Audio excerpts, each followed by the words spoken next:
নবী সাল্লাল্লাহু আলাইহি ওয়াসাল্লাম বলছেন আল হায়াউ মিনাল ঈমান ওয়াল ঈমানু বিল জান্নাহ। আল্লাহর নবী সাল্লাল্লাহু আলাইহি ওয়াসাল্লাম বলছেন যার ঈমান আছে ওই ব্যক্তির, যে ব্যক্তির হায়া লজ্জা আছে ওই ব্যক্তির ঈমান আছে, যে ব্যক্তির ঈমান আছে ওই ব্যক্তির জান্নাত আছে। বিপরীত ভাবে আমি যদি বলতে যাই, যে ব্যক্তির হায়া নাই, যে ব্যক্তির লজ্জা নেই, যে নারীর লজ্জা নেই, যে নারীর লজ্জা নেই ওই নারীর ঈমান নেই, যে নারীর ঈমান নেই ওই নারীর জান্নাত নেই, যে পুরুষের লজ্জা নেই ওই পুরুষের কোনো ঈমান নেই, যে পুরুষের কোনো ঈমান নেই ওই পুরুষের জান্নাত নাই। তাহলে বুঝতে হবে কথাটা এরকম, যার হায়া লজ্জা কিছুই নেই তার ঈমান নেই, যার ঈমান লজ্জা কিছুই নেই তার জান্নাত নেই, তার মানে জাহান্নাম তার জন্য অবধারিত। সম্পর্কে আপনি কি শুনবেন? যে যুগে ইসলাম কায়েম হওয়ার কথা, যে যুগে মুসলিমরা সারা পৃথিবীতে শাসন করার কথা, যে যুগে ইসলামের আলো সবখানে প্রচার হওয়ার কথা, সেই যুগে এসে মুসলিমরা মার খাচ্ছে, সেই যুগে এসে মুসলিমদের কোনো অস্তিত্ব নেই, সেই যুগে এসে মুসলিমদের রাহাজানি, মুসলিমদের অপমান অপদস্থ সবখানে বিরাজমান। বুঝতে পারেননি?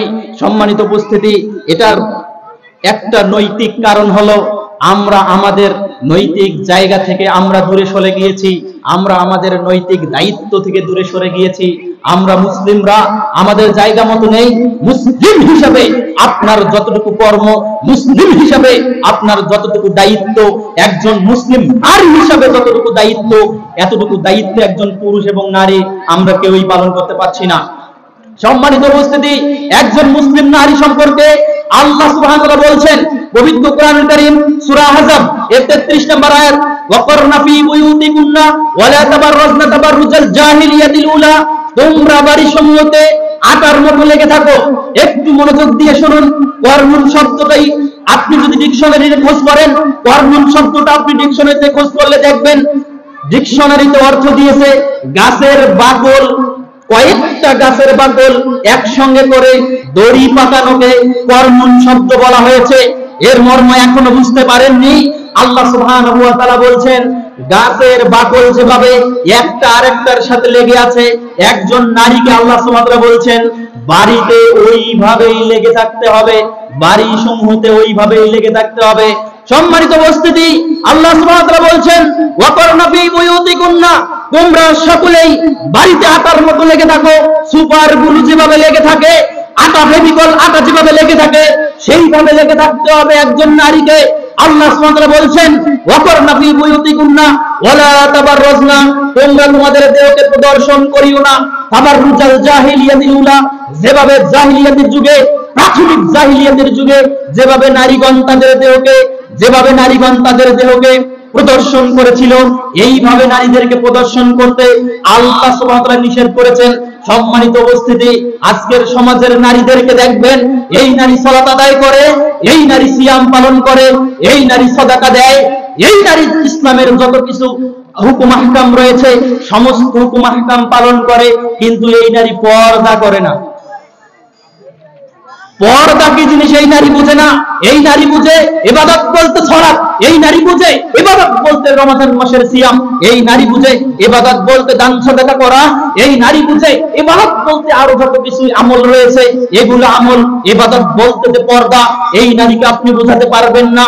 এই নারী যখন বাড়ি থেকে বাইর হবে আর আপনি যখন এই নারীকে বলবেন তুমি একটু হেজাব করো, তুমি একটু পর্দা করো, তোমাকে যেন বেগানা পুরুষ না দেখে, তোমাকে যেন বেগানা পুরুষ দেখে যেন লালায়িত হতে না পারে, তুমি এই অবস্থায় বাইর হও, তখন আপনার মেয়েটা, তখন আপনার স্ত্রীটা, তখন আপনার অধীনস্থ নারীটা বলবে না এখন কি আর এই সোসাইটি আছে নাকি, যে সোসাইটির মধ্যে আমাদের সমাজ চলাফেরা করে, যে সোসাইটির মধ্যে আমার অমুক সোসাইটির মধ্যে অমুক চলাফেরা করে, ঢাকা বিশ্ববিদ্যালয়ের মেয়েরা যে সোসাইটিতে চলাফেরা করে, ইডেন কলেজের মেয়েরা যে সোসাইটি চলাফেরা করে, অমুক কলেজের অমুক সংস্কৃতিতে যেভাবে চলাফেরা করে আমরা সেভাবে চলাফেরা করব। আপনি হয়তো বা বুঝেন নাই, রাসূল সাল্লাল্লাহু আলাইহি ওয়াসাল্লাম বলছেন, তিরমিজি নামে একটা হাদিসের গ্রন্থ পাবেন 1173 নম্বর হাদিস, আল্লাহর নবী সাল্লাল্লাহু আলাইহি ওয়াসাল্লাম বলছেন ফাইজা খরাজাত, যখন একজন নারী বাড়ি থেকে বের হতে চায়, শয়তান তখন তাকে উলঙ্গ হয়ে বাইর হওয়ার জন্য উদ্বুদ্ধ করে, যার কারণে আপনি একাধিক দিন বলার পরেও আপনার মেয়েটা, আপনার স্ত্রীটা, আপনার অধীনস্থ যত নারী আছে এরা আপনার কথা মতো পর্দা হেজাব করে বাড়ি থেকে বাইর হইতে পারে নাই। যার কারণে আমি বলছি, এই নারী যখন বাড়ি থেকে বাইর হয় তখন শয়তান তাকে এমন ভাবে উদ্বুদ্ধ করে যে তুমি উলঙ্গ হয়ে ল্যাংটা হয়ে বাড়ি থেকে বাইর হও। এই মেয়েকে, এই নারীকে শয়তান বুঝায় যে এখনকার সোসাইটি এটা নয়, তোমাকে তোমার দেহকে প্রদর্শন করতে হবে। তুমি চাচার বাড়ি যাচ্ছ, তুমি ভাইয়ের বাড়ি যাচ্ছ, তুমি মেহমান বাড়ি যাচ্ছ, এখনকার সোসাইটি এটা নয়, তোমাকে একটু ভালোভাবে নিজের শরীরকে প্রদর্শন করে তুমি একটা বোরকা পরবে, ঠিক আছে, এই বোরকার পিছনে তুমি একটা ফিতা বাঁধবে, এই ফিতা বেঁধে তোমার কোমরটা উঁচা না নিচা এটা তুমি বুঝাবে, তোমার দেহটা কেমন উঁচা না নিচা, তোমার দেহটা মোটা না চিকন এটা তুমি মানুষকে বুঝাবে। বুঝালে এই মানুষ তোমাকে বাহবা দিবে, বলবে যে এই নারীটা দেখতে অনেক চমৎকার। যার কারণে শয়তানের প্ররোচনায় এই নারীগণ রাস্তা দিয়ে, এখানে যদি 100টা নারী যায় এই রাস্তা দিয়ে, 100টা নারীকে দেখবেন আপনি অর্ধলগ্ন হয়ে যাচ্ছে। বুঝতে পারেন কি? আজকের মসজিদের সভাপতি হোক, মসজিদের সেক্রেটারি, মসজিদের যত দায়িত্বশীল, মাদ্রাসার সভাপতি, মাদ্রাসার সেক্রেটারি, মাদ্রাসার যত দায়িত্বশীল আছে, মাহফিলের সভাপতি, মাহফিলের যত দায়িত্ববৃন্দ রয়েছে, এই পৃথিবীতে যত উঁচু উঁচু জায়গায় দায়িত্ববৃন্দ রয়েছে, এদের প্রত্যেকের বাড়ি খোঁজ করে দেখবেন, একটারও বাড়ি আপনি পর্দা অবস্থায় পাবেন না। এরাই আবার বড় বড় জায়গাগুলোয় বসে আছে, এরাই সমাজের মধ্যে মানুষের বিচার করে বেড়ায়, এরাই সমাজের মধ্যে মানুষের নানা রকম মুশকিল আহসান করে দেয়, এরাই দেখবেন সমাজের মধ্যে ভর্তাকর্তা হয়ে যায়। অথচ এদের বাড়িতে আপনি পর্দার লেশ পাবেন না। অথচ এরা মসজিদের সভাপতি, মসজিদের সভাপতি হয়েছেন তাতে কি হয়েছে, মাদ্রাসার সভাপতি হয়েছেন তাতে কি হয়েছে, মসজিদের সেক্রেটারি হয়েছেন তাতে কি হয়েছে, মাদ্রাসার সেক্রেটারি হয়েছেন তাতে কি হয়েছে। একটাও যদি এরকম অবস্থা হয়, কিয়ামতের মাঠে একটাও আপনারা আল্লাহর দরবার থেকে পার পাবেন না। সম্মানিত উপস্থিতি, আল্লাহর নবী সাল্লাল্লাহু আলাইহি ওয়াসাল্লামের কথাগুলো যদি আমি আপনাকে বলি, এইরকম অর্ধলগ্ন হয়ে নারীগণ বাইর হয়, এরকম উলঙ্গ হয়ে নারীগণ বাইর হয়, এরকম ল্যাংটা হয়ে নারীগণ বের হয়, আমি বলি আপনি বলেন তো দেখি, আপনাকে যদি প্রশ্ন করি, এই নারীদের কি লজ্জা আছে? যে নারীটা উলঙ্গ হয়ে বাইর হয় সে নারীর কি লজ্জা আছে? যে নারীটা বলে আমার বাপের টাকার পোশাক আমি পরবো, তাতে কার কি? যে নারীটা বলে আমার ভাই আমাকে পোশাক কিনে দিয়েছে, আমি এভাবে চলাফেরা করব, এই দেশ হলো স্বাধীন দেশ, স্বাধীন দেশে আমি যেভাবে ইচ্ছা সেভাবে চলাফেরা করব, এই কথাতে নারী বলে, সে নারীর কি লজ্জা আছে? রাসূল সাল্লাল্লাহু আলাইহি সাল্লাম থেকে স্পষ্ট হাদিস শুনে নেন, এই নারী যতই সালাত আদায় করুক না কেন, এই নারী যতই সিয়াম পালন করুক না কেন, আল্লাহর নবী সাল্লাল্লাহু আলাইহি ওয়াসাল্লামের একটা হাদিস দেখেন, সহিহুল বুখারী নামে একটা হাদিসের গ্রন্থ পাবেন, সহিহুল বুখারী কিতাবুল ঈমান, ঈমান সংক্রান্ত অধ্যায়ের মধ্যে 9 নম্বর হাদিস বর্ণনা করেছেন আবু হুরায়রা রাদিয়াল্লাহু তাআলা আনহু। তিনি বলেন, قال رسول الله صلى الله عليه وسلم, আল্লাহর নবী সাল্লাল্লাহু আলাইহি ওয়াসাল্লাম বলেন, আল হায়াউ আল ঈমানু বিদ'un ওয়া সাব'un ওয়া সিত্তুনা ইমানের 60টির অধিক শাখা প্রশাখা রয়েছে। অপর আরেক হাদিসের মধ্যে আল্লাহর নবী সাল্লাল্লাহু আলাইহি ওয়াসাল্লাম বলেন, ইমানের শাখা প্রশাখা 70টির অধিক রয়েছে। আল্লাহর নবী সাল্লাল্লাহু আলাইহি ওয়াসাল্লামের পরের বাক্য হচ্ছে, আল্লাহর নবী সাল্লাল্লাহু আলাইহি ওয়াসাল্লাম বলেন, আল হায়াউ শুবাতুম মিনাল ঈমান, একজন ব্যক্তির লজ্জাই হচ্ছে ঈমানের অঙ্গ। একজন ব্যক্তির এই যে ঈমানের যত শাখা রয়েছে, ঈমানের যত শাখা প্রশাখা রয়েছে, এই শাখা প্রশাখার মধ্যে একটি শাখা হলো লজ্জা। আল্লাহর নবী সাল্লাল্লাহু আলাইহি ওয়াসাল্লামের এই হাদিস থেকে আমি আপনাকে বোঝাতে পারি নাই, চলে যান তিরমিজি নামে হাদিসের গ্রন্থ, তিরমিজি আবওয়াবুল বিররি ওয়াস সিলা, সদাচরণ এবং আত্মীয়তার সম্পর্ক ঠিক রাখা প্রসঙ্গে অধ্যায়ের মধ্যে 2009 নম্বর হাদিস বর্ণনা করেছেন একই রাবী আবু হুরায়রা রাদিয়াল্লাহু তাআলা আনহু। তিনি বলেন, ক্বালা রাসূলুল্লাহ সাল্লাল্লাহু আলাইহি ওয়াসাল্লাম, আল্লাহর নবী সাল্লাল্লাহু আলাইহি ওয়াসাল্লাম বলেন, আল হায়াউ মিনাল ঈমান ওয়াল ঈমানু বিল জান্নাহ। আল্লাহর নবী সাল্লাল্লাহু আলাইহি ওয়াসাল্লাম বলেন, যার ঈমান আছে ওই ব্যক্তির, যে ব্যক্তির হায়া লজ্জা আছে ওই ব্যক্তির ঈমান আছে, যে ব্যক্তির ঈমান আছে ওই ব্যক্তির জান্নাত আছে। বিপরীত ভাবে আমি যদি বলতে যাই, যে ব্যক্তির হায়া নাই, যে ব্যক্তির লজ্জা নেই, যে নারীর লজ্জা নেই, যে নারীর লজ্জা নেই ওই নারীর ঈমান নেই, যে নারীর ঈমান নেই ওই নারীর জান্নাত নেই, যে পুরুষের লজ্জা নেই ওই পুরুষের কোনো ঈমান নেই, যে পুরুষের কোনো ঈমান নেই ওই পুরুষের জান্নাত নাই। তাহলে বুঝতে হবে কথাটা এরকম, যার হায়া লজ্জা কিছুই নেই তার ঈমান নেই, যার ঈমান লজ্জা কিছুই নেই তার জান্নাত নেই, তার মানে জাহান্নাম তার জন্য অবধারিত। সম্মানিত উপস্থিতি, সহিহ বুখারী নামে একটা হাদিসের গ্রন্থে খুবই একটা চমৎকার হাদিস আপনাকে শোনাতে যাচ্ছি। আল্লাহর নবী সাল্লাল্লাহু আলাইহি ওয়াসাল্লামের সাহাবী আবু আবু মাসউদ রাদিয়াল্লাহু তাআলা আনহু বলেন, হাদিসটা সহিহুল বুখারীর মধ্যে কিতাবু আহাদিসুল আম্বিয়া, আম্বিয়াগণের বিবরণ প্রসঙ্গে অধ্যায়ের মধ্যে 3484 নম্বর হাদিস। আবু আনসারী রাদিয়াল্লাহু তাআলা আনহু বলেন, قال رسول الله صلى الله عليه وسلم, আল্লাহর নবী সাল্লাল্লাহু আলাইহি ওয়াসাল্লাম বলেছেন, ইযা লাম তাস্তাহি ফাসনা মা শি'তা, যখন তোমার লজ্জা থাকবে না তখন তুমি যা ইচ্ছা তাই করতে পারো। ওই যে মেয়েটা বলল, আমার বাবার টাকার পোশাক আমি পরেছি, তাতে কার কি, তোমার কিসের আসে যায়? আমার ভাইয়ের টাকার পোশাক পরেছি, আমার তাতে কি, তোমার তাতে কি? আমি আমার দেহকে অর্ধলগ্ন কেন, আমি আমার দেহকে উলঙ্গ করে যাব? আমার স্বামীর টাকার পোশাক পরেছি, আমার স্বামীর টাকার পোশাক পরে আমি আমার দেহকে প্রদর্শন করব, তাতে তোমার কি? এই নারীকে আল্লাহর নবী সাল্লাল্লাহু আলাইহি ওয়াসাল্লামের ভাষায় বলা যাচ্ছে, যার লজ্জা নাই তার ঈমান নাই, যার ঈমান নাই তার জান্নাত নাই। আল্লাহর নবী সাল্লাল্লাহু আলাইহি ওয়াসাল্লাম বলছেন, ইযা লাম তাস্তাহি ফাসনা মা শি'তা, যখন তোমার লজ্জা থাকবে না তখন তুমি যা ইচ্ছা তাই করতে পারো। তার মানে এখন এই নারীর কোনো লজ্জা নেই, যার কারণে সে এখন রাস্তাঘাটে এখন সে উলঙ্গ হয়ে বেড়ার চেষ্টা করছে। লজ্জা আছে? আপনি যে নিজে বলতেছেন লজ্জা নেই, আপনার নিজেরও কিন্তু লজ্জা নেই। আপনি ঠিক বললেও ঠিক, বেঠিক বললেও ঠিক, আপনার নিজেরও লজ্জা নেই। কেননা আপনার যত অধীনস্থ নারী আছে প্রত্যেকটা নারীকে আপনি উলঙ্গ হয়ে বাইর হওয়ার সুযোগ করে দিয়েছেন। রাসূল সাল্লাল্লাহু আলাইহি ওয়াসাল্লামের ভাষায় আপনার শরীরে এখন শুকুর এবং কুকুরের রক্ত অবস্থান করছে। এই কথাটা আমি বলবো সামনে, তবে খুব একটা চমৎকার কথা মনে পড়ে গেল।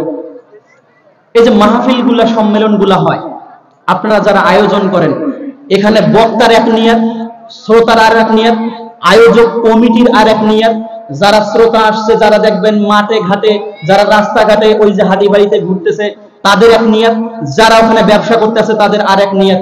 যার কারণে এই মাহফিল থেকে মানুষগুলো হেদায়েত নিয়ে বাড়ি ফিরতে পারে না। আয়োজক কমিটি আয়োজন করেছে মাদ্রাসার উন্নয়নের জন্য, আয়োজক কমিটি আয়োজন করেছে মসজিদের উন্নয়নের জন্য, আয়োজক কমিটি আয়োজন করেছে কবরস্থানের উন্নয়নের জন্য। যারা শ্রোতা শুনতে আসছেন, আপনারা বক্তা কি সুর দিয়ে কথা বলে নাকি এমনিতে কথা বলে, একটু যায় দেখি আসি।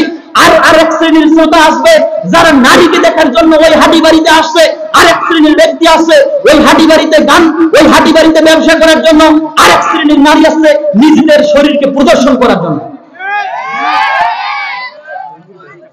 যারা ব্যবসা করতে আসছে তাদের নিয়ত অনুপাতে তারা ফল পাবে, যারা মাহফিল শুনতে আসছেন তারা নিয়ত অনুপাতে ফল পাবেন।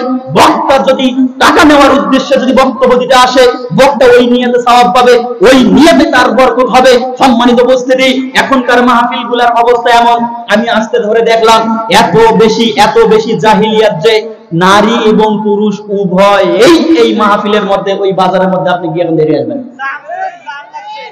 নারী এবং পুরুষ, ছেলে এবং মেয়ে একসাথে হাতে হাত ধরে উঠতেছে, হাতে হাত ধরে চলাফেরা করতেছে। ওটা কি আমি মুসলমানের মেয়ে ধরবো নাকি হিন্দুর মেয়ে ধরবো? আমি তো মুসলমানের মেয়ে মনে করি, আমি তো ওই মেয়েকে মুসলমানের মেয়ে মনে করি, কিন্তু সে তো মুসলমান পরিচয় দিতে এসে সে আর কোনোভাবেই মুসলমান পরিচয় দিতে পারে নাই। আমি বলি, আয়োজক কমিটি যেহেতু এই মাহফিল শোনার ব্যবস্থা করেছে, তার কারণে আয়োজক কমিটি একটা নেকি পাবে। যতজন মানুষ এখানে হেদায়েত নিয়ে যাবে, যতজন মানুষ এখানে কোরআন এবং সুন্নাহর কথা শুনবে, ততজন মানুষ তো এখান থেকে হেদায়েত নিয়ে যাবে, এখান থেকে নেকি নিয়ে যাবে। আয়োজক কমিটিও ততটুকু নেকি পাবে। কেননা রাসূল সাল্লাল্লাহু আলাইহি ওয়াসাল্লাম বলছেন, মান দাল্লা আলা খাইরিন কাফাইলি, যে ব্যক্তি কোন ভালো কাজের পথ দেখায় ওই ব্যক্তি ভালো কাজ করার মতোই সওয়াব পায়। যেহেতু মাহফিল করা একটা ভালো কাজ, যদি কোনো ব্যক্তি একটা কোরআন এবং সুন্নাহ শুনে যদি সে হেদায়েত পেয়ে যায়, তাহলে এটা আরবের লাল উটের চেয়েও অনেক দামি, অনেক দামি, অনেক দামি। কিন্তু ওই যে হাঁটি বাড়ির ব্যবস্থা করে দিয়েছেন, এখানে যত গুনাহ হয়েছে আয়োজক কমিটির প্রত্যেকটাকে সমপরিমাণ গুনাহ নিতে হবে। বুঝেননি মনে হয়? যারা সওয়াবের ব্যবস্থাও করে দিয়েছেন, গুনার ব্যবস্থা করে দিয়েছেন, সওয়াব যদি আপনার আমলনামায় লেখা হয়, গুনাহ আপনার আমলনামায় লেখা হবে, এটা বাধ্য। আপনারা বলতে পারেন নাই যে এই মাহফিলের মধ্যে কোন রকম হাঁটি বাড়ি চলবে না, আর এখনকার মাহফিলগুলো হাঁটি বাড়ি ছাড়া মাহফিল জমেই না। এখানে কয়েকজন মানুষ আপনারা দাঁড়িয়ে আছেন, কয়েকজন মানুষ এখানে বক্তব্য শুনছেন, কয়েক হাজার মানুষ ওই হাঁটি বাড়িতে, কয়েক হাজার যুবক, কয়েক হাজার নারী এই রাস্তা দিয়ে দেখবেন যে গিয়ে ওই হাঁটি বাড়িতে হাতে হাত ধরে এরকম চলাফেরা করতেছে। যদি এর সওয়াব আপনি নেন তাহলে ওর গুনাহ আপনাকে নিতে হবে। তাই আসুন, আপনারা যারা ঠিক ঠিক বলতেছেন, যারা আপনারা আবার আপনাদের অধীনস্থ নারীদেরকে, আবার এরকম বেপরদাভাবে চলাফেরা করার সুযোগ করে দিয়েছেন, আপনাদের কঠোর হুঁশিয়ারি রাসূল সাল্লাল্লাহু আলাইহি ওয়াসাল্লাম দিয়েছেন। আপনার কি শরীরের মধ্যে গৈরত আছে? গৈরত কি জিনিস এটা বুঝেন? গৈরত শব্দের অর্থ হলো আভিজাত্য, গৈরত শব্দের অর্থ হলো আত্মমর্যাদা, গৈরত শব্দের অর্থ হলো আত্মসম্ভ্রম। যে ব্যক্তির গৈরত আত্মসম্ভ্রম আছে, এই ফ্যামিলি থেকে ওই ব্যক্তির অধীনস্থ নারী কখনো রাস্তাঘাটে চলাফেরা করতে পারে না। আপনার মেয়ে, আপনার স্ত্রী যদি যত্রতত্র রাস্তাঘাটে চলাফেরা করে, আপনার মেয়ে, আপনার স্ত্রী যদি উলঙ্গ হয়ে, অর্ধলগ্ন হয়ে রাস্তাঘাটে যদি চলাফেরা করে, বুঝতে হবে আপনার শরীরের মধ্যে দিয়াসা আছে। দিয়াসা কি? শুকুরের রক্তকে দিয়াসা বলা হয়, শুকুরের স্বভাবকে দিয়াসা বলা হয়, শুকুর এবং কুকুরের রক্তকে দিয়াসা বলা হয়। যে ফ্যামিলি থেকে, যে ফ্যামিলির প্রধান এই রকম ভূমিকা পালন করে না, পরিবারের মধ্যে বেহায়াপনার সুযোগ দেয়, যে ফ্যামিলি থেকে বেহায়াপনার সুযোগ দেয়, এই ফ্যামিলি প্রধানকে আল্লাহ রাসূল সাল্লাল্লাহু আলাইহি ওয়াসাল্লাম দায়ুস বলেছেন।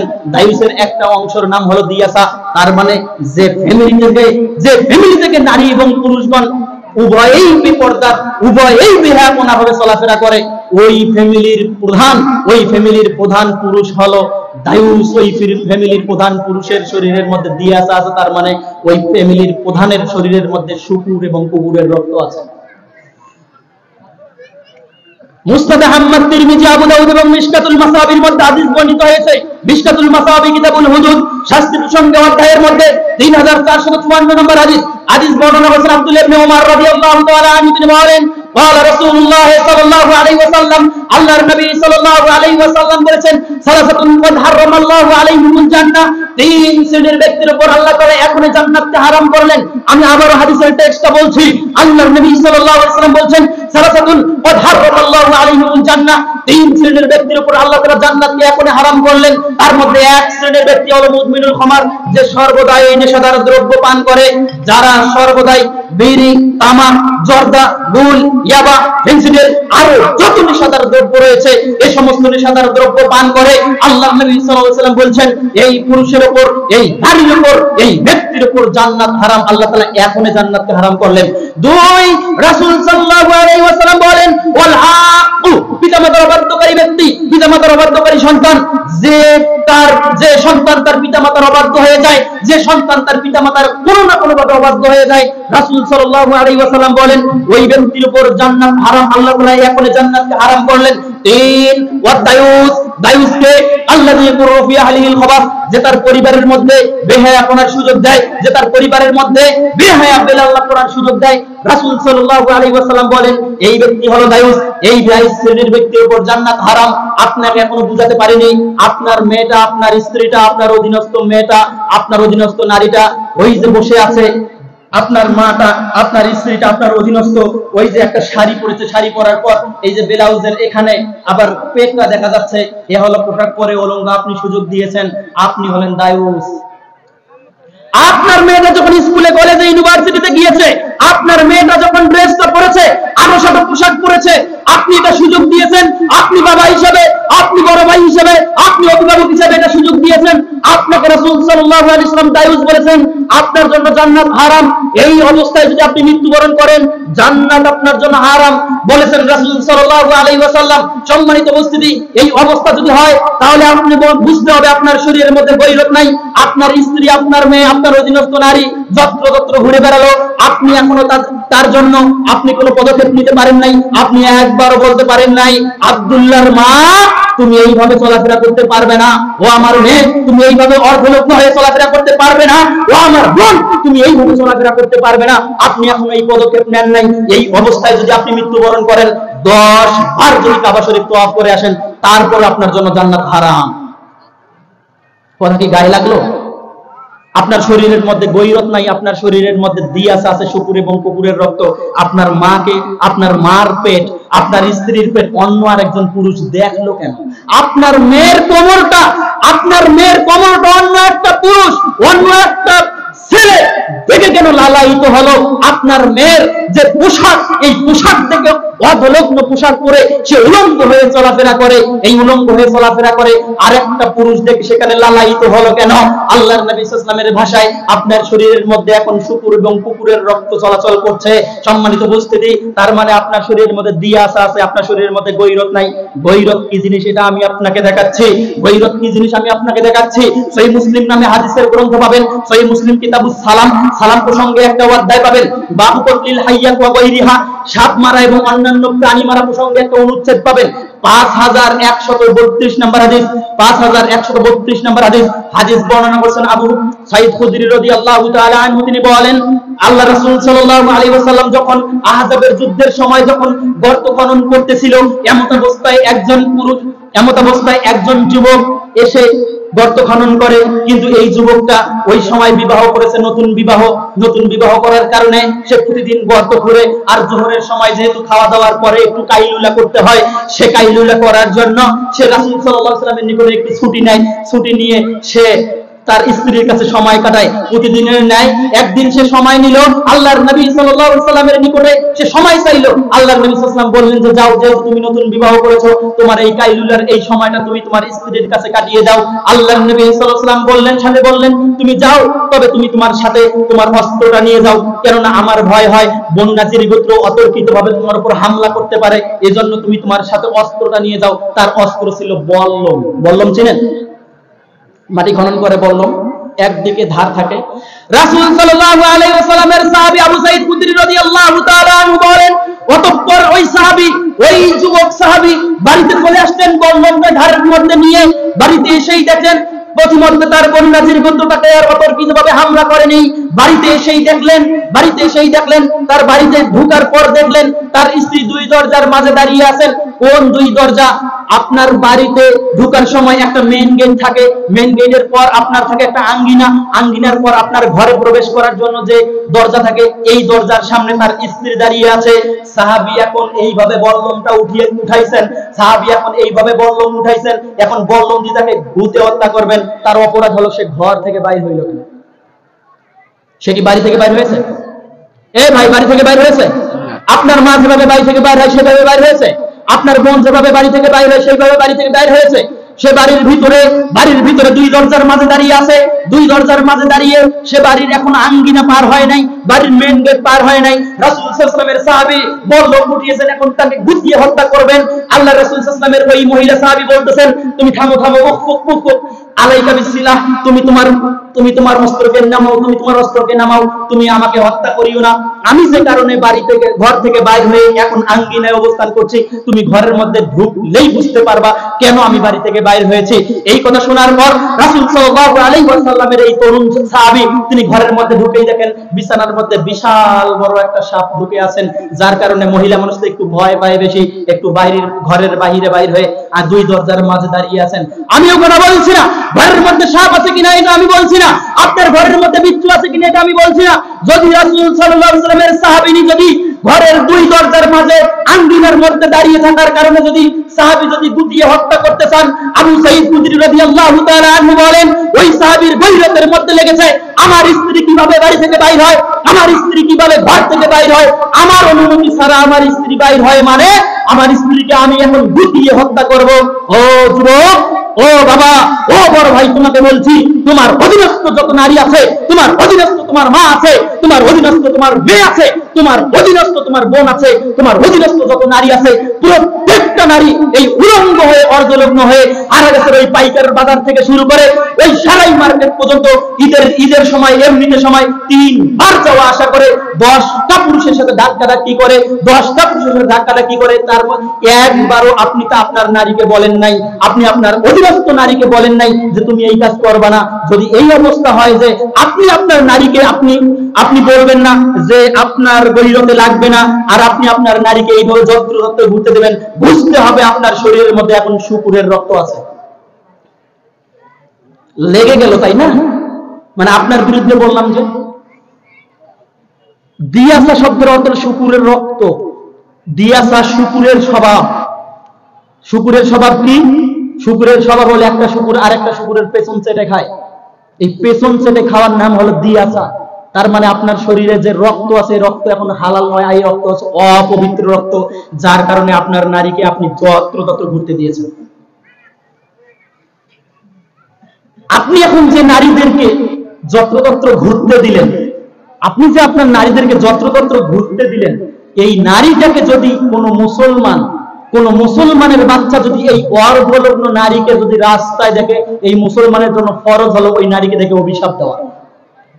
মেম্বার সাহেব, আপনি হয়তো বলতে পারেন যে একজন নারীকে দেখে কিভাবে আবার অভিশাপ দেবে? একজন নারী তো 5 ওয়াক্ত নামাজ পড়ে, একজন নারী তো আবার রোজা রাখে, একটা মুসলিম নারীকে আবার কিভাবে অভিশাপ দিতে হয়? জি, আল্লাহর নবী সাল্লাল্লাহু আলাইহি ওয়াসাল্লাম বলেছেন এই নারীকে অভিশাপ দিতে হবে। দলিল মুস্তাদরাকে হাকিমের মধ্যে হাদিসটা বর্ণিত হয়েছে, মুসনাদে আহমদের মধ্যে হাদিস বর্ণিত হয়েছে, মুসনাদে আহমদ 7083 নম্বর হাদিস। হাদিস বর্ণনা করেছেন আব্দুল্লাহ ইবনে আমর রাদিয়াল্লাহু তাআলা আনহু, তিনি বলেন ক্বালা রাসূলুল্লাহ সাল্লাল্লাহু আলাইহি ওয়াসাল্লাম, আল্লাহর নবী সাল্লাল্লাহু আলাইহি ওয়াসাল্লাম বলেছেন সায়াকুনু ফি আখিরি উম্মতি জামানুন, আমার উম্মতের মধ্যে থেকে এমন একটা জামানা আসবে যে জামানার মধ্যে এমন কিছু ব্যক্তি বাইর হবে, সায়াকুনু আখিরি জামান সায়াকুনু ফি আখিরি উম্মতি জামানুন, আমার উম্মতের মধ্যে এমন একটা জামানা আসবে যে জামানার মধ্যে কিছু লোক বাইর হবে, এই লোকেরা ইয়ারকাবুনা আলা সুরজিন কাশবাহির রিহাল, এই সমস্ত পুরুষেরা তাদের গাড়িগুলো তাদের গাড়িগুলো হবে কেমন, তাদের আসনগুলো হবে কেমন, এরকম আসন, তারা গাড়িতে চড়ে বেড়াবে আর গাড়ির মধ্যে আসনগুলো হবে এরকম। আল্লাহর নবী সাল্লাল্লাহু আলাইহি ওয়াসাল্লাম বলছেন ইয়ারকাবুনা আলা আবওয়াবিল মসজিদি, এরা প্রত্যেকজনেই মসজিদের মধ্যে এসে গাড়িকে অবতরণ করে, গাড়িকে থামিয়ে গাড়ি থেকে অবতরণ করবে। এখন আপনারা দেখেন না, নেতা নেত্রীরা গাড়ি থেকে মসজিদের দরজার মধ্যে নেমে আবার মসজিদের মধ্যে নামাজ পড়তে যায়, এটা আপনি কি দেখেন? মোটরসাইকেল থেকে নেমে আবার মসজিদের মধ্যে নামাজ পড়তে যায়, একটু হেঁটেও আসে না, এই অবস্থা আছে না এখন? রাসূল সাল্লাল্লাহু আলাইহি ওয়াসাল্লাম বলেন যখন তুমি এই অবস্থা দেখবে, আলা রুসিহিন্না, ওই সমস্ত পুরুষদের নারীদের অবস্থা দেখবে, ওই সমস্ত পুরুষদের নারীদের অবস্থা দেখবে, নিসাউন কাসিয়াতুন আরিয়া, ওই সমস্ত নারীরা পোশাক পরিধান করবে, পোশাক পরিধান করার পরেও থাকবে উলঙ্গ। আমি আবারও বলছি, রাসূল সাল্লাল্লাহু আলাইহি ওয়াসাল্লাম বলছেন ওই সমস্ত নারীদের অবস্থা হবে তারা পোশাক পরিধান করবে কিন্তু পোশাক পরিধান করার পরেও থাকবে উলঙ্গ।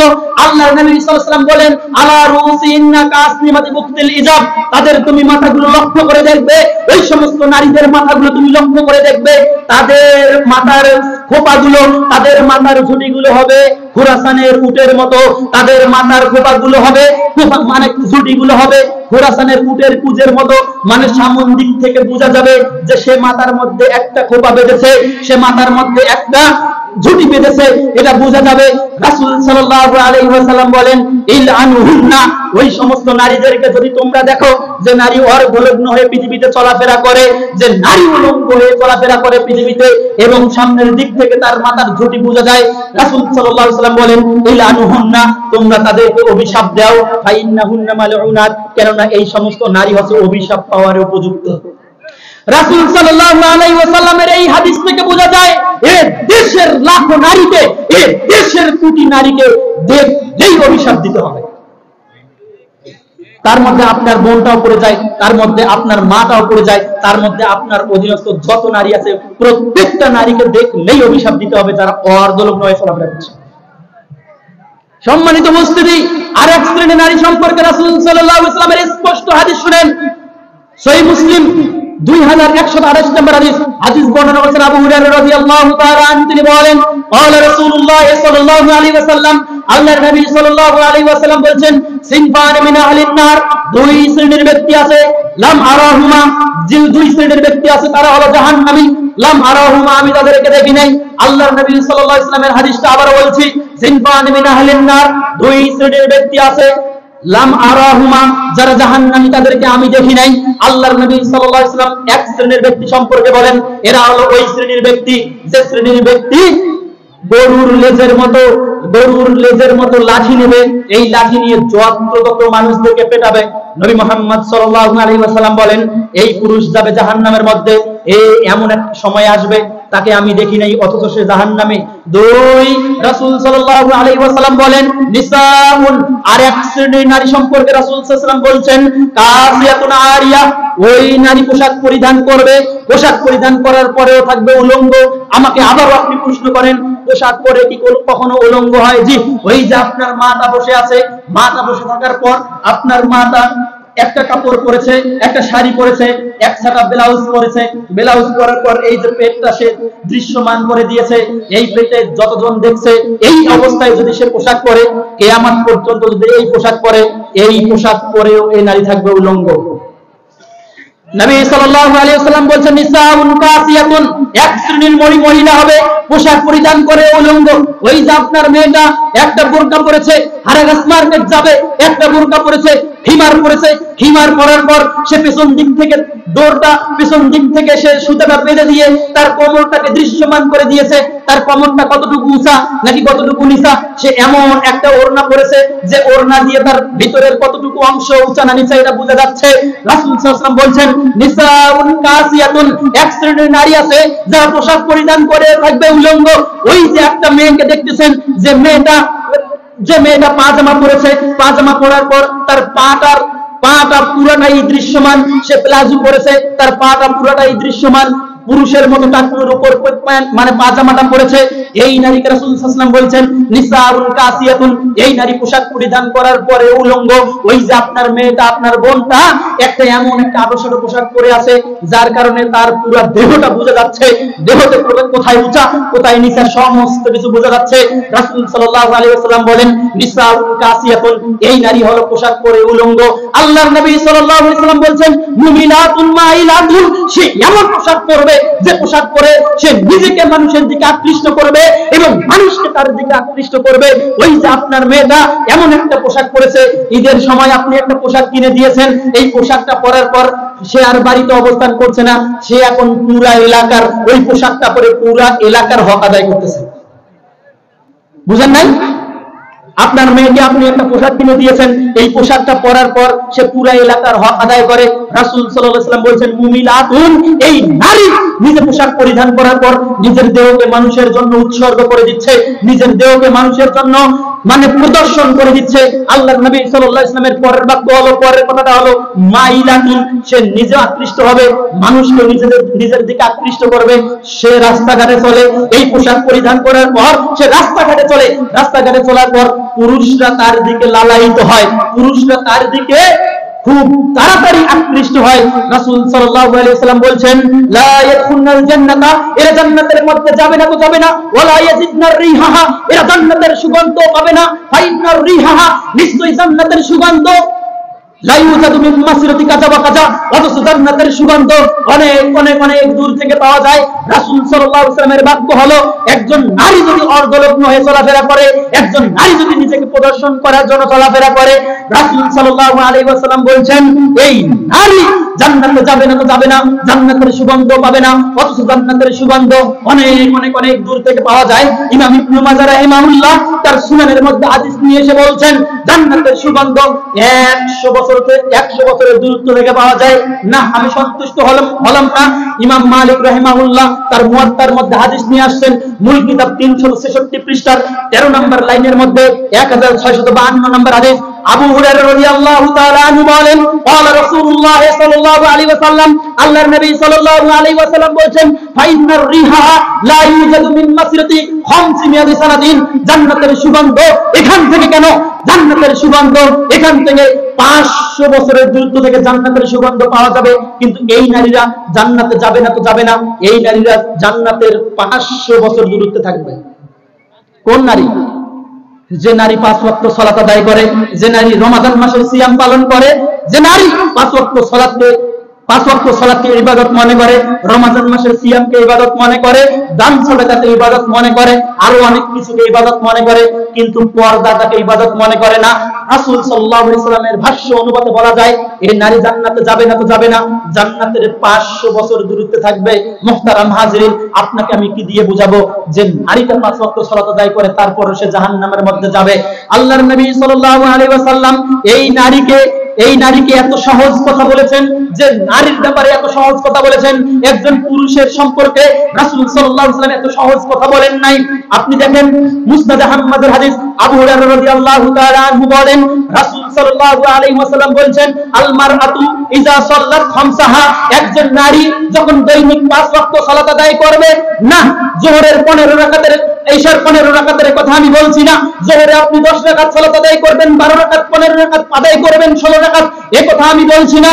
আল্লাহর নবী সাল্লাল্লাহু আলাইহি ওয়াসাল্লাম বলেন যোহরের 4 রাকাতের কথা, আল্লাহর নবী সাল্লাল্লাহু আলাইহি ওয়াসাল্লাম বলেন আসরের 4 রাকাতের ফরজের কথা, আল্লাহর নবী সাল্লাল্লাহু আলাইহি ওয়াসাল্লাম বলেন মাগরিবের 3 রাকাত ফরজের কথা, আল্লাহর নবী সাল্লাল্লাহু আলাইহি ওয়াসাল্লাম বলেন ঈশার বা ফজরের শুধু 2 রাকাত ফরজের কথা, আল্লাহর নবী সাল্লাল্লাহু আলাইহি ওয়াসাল্লাম বলেন আল মারআতু ইযা সাল্লাত খামসাহা, একজন নারী যখন দৈনিক 5 ওয়াক্ত 17 রাকাত ফরজ নামাজ আদায় করবে, অন্য কোন নফল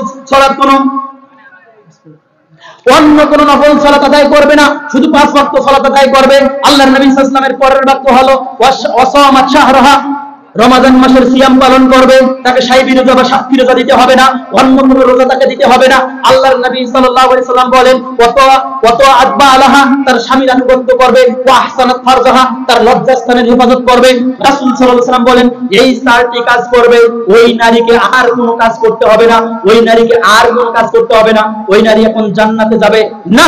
আল্লাহর নবী সাল্লাল্লাহু আলাইহি ওয়াসাল্লাম বলেন সে জান্নাতে যাবে তো যাবে, জান্নাতের যে কোনো একটা দরজা দিয়ে সে জান্নাতের মধ্যে প্রবেশ করবে। একটা নারী সম্পর্কে আল্লাহ সুবহানাহু ওয়া তাআলা রাসূল সাল্লাল্লাহু আলাইহি ওয়াসাল্লাম যত সহজ বিধান দিয়েছেন, একজন পুরুষ সম্পর্কে রাসূল সাল্লাল্লাহু আলাইহি ওয়াসাল্লাম এত সহজ কথা বলেন নাই, অথচ এই নারীর অধিকাংশ অধিবাসী হচ্ছে জাহান্নামী। আপনাকে হাদিস শোনাই, সহিহুল বুখারী কিতাবু বাদিউল খালক, সৃষ্টির সূচনা প্রসঙ্গ অধ্যায়ের মধ্যে হাদিস বর্ণিত হয়েছে 3284 নম্বর হাদিস। হাদিস বর্ণনা করেছেন আবু হুরায়রা রাদিয়াল্লাহু তাআলা আনহু, তিনি বলেন ক্বালা রাসূলুল্লাহ সাল্লাল্লাহু আলাইহি ওয়াসাল্লাম, আল্লাহর নবী সাল্লাল্লাহু আলাইহি ওয়াসাল্লাম বলেন ইত্তালাতু ফিল জান্নাতে, আমি জান্নাতের মধ্যে উঁকি মেরে দেখলাম, ফারাআইতু আকসারা আহলুহাল ফুকারা, আমি অধিকাংশ অধিবাসী দেখলাম হত দরিদ্র ব্যক্তি। আমি জান্নাতের মধ্যে উঁকি মেরে দেখলাম যার অধিকাংশ অধিবাসী হচ্ছে দরিদ্র ব্যক্তি, যাদেরকে আমরা পৃথিবীতে মূল্যায়ন করিনি, যাদেরকে আমরা হত দরিদ্র মনে করেছি, সামনের জায়গায় হয়তোবা জায়গা দেই নাই, সামনের কাতারে হয়তোবা নামাজ পড়তেও দেই নাই, সামনে এসে দুইটা কথা বলতেও দেই নাই। রাসূল সাল্লাল্লাহু আলাইহি ওয়াসাল্লাম বলেন আমি জান্নাতের মধ্যে উঁকি মেরে দেখলাম অধিকাংশ অধিবাসী হচ্ছে ফুকারা বা গরিব শ্রেণীর ব্যক্তি। ওয়াতালাতু ফিন নারে, আমি জাহান্নামের মধ্যে উঁকি মেরে দেখলাম ফারাআইতু আকসারা আহলুহান নিসা, আমি অধিকাংশ অধিবাসীকে দেখলাম নারী। সম্মানিত উপস্থিতি, একটু আগে যে হাদিসটা আমি আপনাকে বললাম, আল্লাহর নবী সাল্লাল্লাহু আলাইহি ওয়াসাল্লাম বলেন 4টি কাজ করলে ওই নারী যাবে জান্নাতের মধ্যে, জান্নাতের যে কোনো দরজা দিয়ে প্রবেশ করবে, অথচ এই নারীর জন্য জান্নাত যাওয়া সহজ। আল্লাহর নবী সাল্লাল্লাহু আলাইহি ওয়াসাল্লাম বললেন যে এই নারীকে অধিকাংশ অধিবাসী জাহান্নামের মধ্যে দেখলাম নারী। আপনি কি চিন্তা করলেন? তার মানে বোঝা যাচ্ছে এই 4টা কাজ তারা পরিপূর্ণভাবে করেন। সে স্বামীর আনুগত্য করবে, লজ্জাস্থানের হেফাজত করবে, 5 ওয়াক্ত সালাত আদায় করবে, রমাদান মাসে সিয়াম পালন করবে, যথেষ্ট, দ্যাটস এনাফ, আর কোনো আমলের প্রয়োজন নেই। তারপরেও আল্লাহর নবী সাল্লাল্লাহু আলাইহি ওয়াসাল্লাম বললেন যে অধিকাংশ অধিবাসীকে আমি দেখলাম জাহান্নামের মধ্যে, সে হলো নারী। কারণ কি?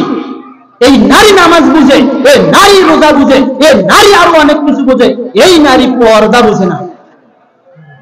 এই নারী বাংলাদেশের ইতিহাসে যে নারীদেরকে আপনি দেখেন, যেগুলোকে আপনি পর্দা করা দেখেন, বোরকাওয়ালি দেখেন, যে সমস্ত বোরকাওয়ালি হেজাবলি দেখেন, এগুলো একটাকেও খাস পর্দা বা খাস হেজাব বলে না। সে নারী পর্দা করছে, এদিক দিয়ে আবার চোখটা দেখাচ্ছে, এমন ডাকুর ভাবে চোখটা দেখাইছে, একটা ছেলে এই চোখ দেখে তার উপর আকৃষ্ট হয়ে গেছে। এটা কি পর্দা হলো? একটা নারীর পর্দা কতটুকু? আমি হাদিসটা বলছিলাম, এটা বলে শেষ করছি। হাদিসটা বলছিলাম তিরমিজি 1173 নম্বর হাদিস। হাদিস বর্ণনা করেছেন আনাস রাদিয়াল্লাহু তাআলা আনহু, তিনি বলেন ক্বালা রাসূলুল্লাহ সাল্লাল্লাহু আলাইহি ওয়াসাল্লাম, রাসূল সাল্লাল্লাহু আলাইহি ওয়াসাল্লাম বলেন আল মারআতু আওরাতুন, একটা মহিলা পুরাটাই ঢেকে রাখার বস্তু, পুরাটাই ঢেকে রাখবে।